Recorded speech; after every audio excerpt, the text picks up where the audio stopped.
Chapter 11. Showdown at Erez Crossing. From Donna Wallach. August 29th to 31st, 2008. I, along with others from the Free Gaza movement, decided not to return with the SS Free Gaza and SS Liberty to Cyprus. Instead, we chose to remain in the Gaza Strip for a while, to continue the work of breaking the siege. Throughout the time I'm staying here, I will participate with the others in various actions in Rafah, Gaza City, and other areas throughout the Gaza Strip, including going out in fishing boats, to challenge the Israeli Navy who prevent the Palestinian fishermen from fishing more than 6 miles out. In addition, we are reorganizing ISM Rafah, to do Palestinian-led solidarity work here.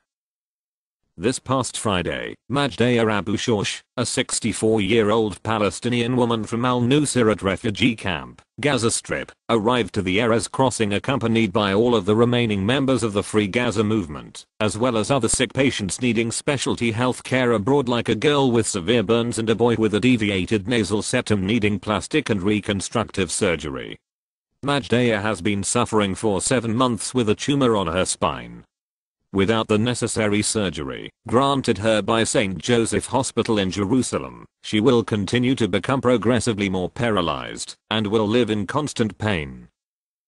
We FG members walked in front of her as a protection for her, to not be shot by the Israeli soldiers guarding their border. She was in a wheelchair that was pushed by Vittorio, the Italian member of our group. Slowly, we approached the Israeli side, holding our arms in the air and many of us clutching our passports. A Palestinian man was the liaison between Dr. Mona El Farah, the main organizer of this action, to take this 64-year-old woman to cross the Erez checkpoint and the Israeli authorities. The Palestinian man kept on telling us that we needed to stop because the Israelis told him that they were going to shoot us. We decided it was more important to challenge this crime against humanity, Israel not permitting this woman to receive the urgent medical treatment she needed. So we continued to walk toward the Israeli gate with our arms up in the air. We finally reached the Israeli gate without a shot being fired, not a bullet nor a tear gas canister nor a sound bomb.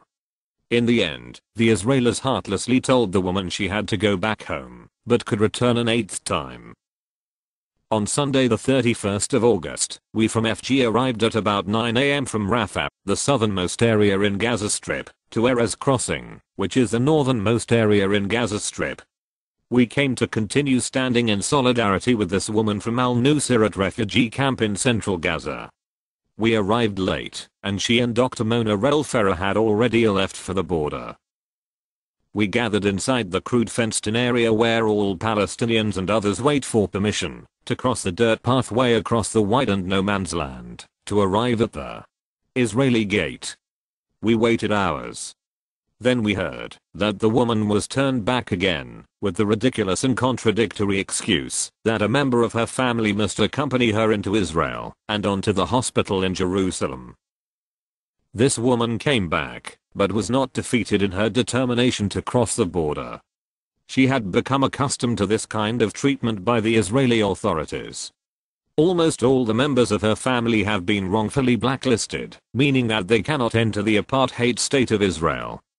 Finally, the woman's 75-year-old husband was granted permission to enter Israel with her. After he arrived at Erez, and the paperwork for him was filled out, they went off to the Israeli side. We continued to wait in the heat to hear that she had crossed and was inside the Israeli ambulance that would take her to the Jerusalem hospital and to her surgery, which was supposed to have started on this Sunday and now would be delayed a bit longer. Dr. Mona El Farah told us that she continued to tell the Israeli authorities that members of the Free Gaza movement were waiting at Erez to ensure that she would enter this time. She told them that we were willing to die. We would walk again to the border, even if the soldiers would shoot and kill us. We would do whatever it takes, so that the Israelis would allow her to enter, which they finally did. The 8th time was the charm for this very brave and courageous woman, sitting in a wheelchair, who defied the Israelis with all of their gunpowder. From Dr. Mona El Farah. Hello all. I'm alive and active, and I will never give up. I'm fine, but the whole situation in Gaza is so frustrating and not easy to handle day after day. It is not easy living under such circumstances while the borders are closed and 1.5 million of us live under collective punishment. The success of the Free Gaza movement gave us some hope for the future. It was a small act, but great and courageous too. A few determined, strong activists did the miracle in an unprecedented voyage, the first boats to arrive from international waters to Gaza shores in 41 years. A lot of work can be done to make change, to ring the bell, to wake up the deaf, silent, and blind international community and their governments. What is happening in Gaza under the siege and the occupation is more than a human rights violation, it is a war crime. I was with the Free Gaza movement and their reconstituted Gaza International Solidarity Movement at Erez Crossing last Sunday, the northern border between Gaza and Israel. We were there to create pressure for Israel to let one of the many patients who are stranded in Gaza out for treatment. We succeeded in the end, as this patient was permitted transfer to St. Joseph's Hospital 2 days after our action, after 7 hard months of bureaucratic delay. She needed subspecialty treatment of her spinal cord tumor, which was slowly making her more paralyzed. The hard question is, why should it take all these extravagant efforts to let one patient in great need for critical surgery and specialty care out of Gaza?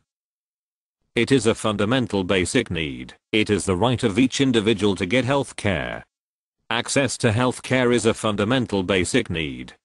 But in occupied Palestine the story is different. 238 patients died last year while waiting to be issued permits to leave Gaza for treatment via the borders. Hundreds are waiting, including many children. We are not talking about politics, about Hamas or Fatah, or who is or is not controlling Gaza. We are talking about a basic humanitarian and human rights issue. From Gaza with Love. Dr. Mona El Farah. Chapter 12. Exiting Gaza, Takes 1 and 2.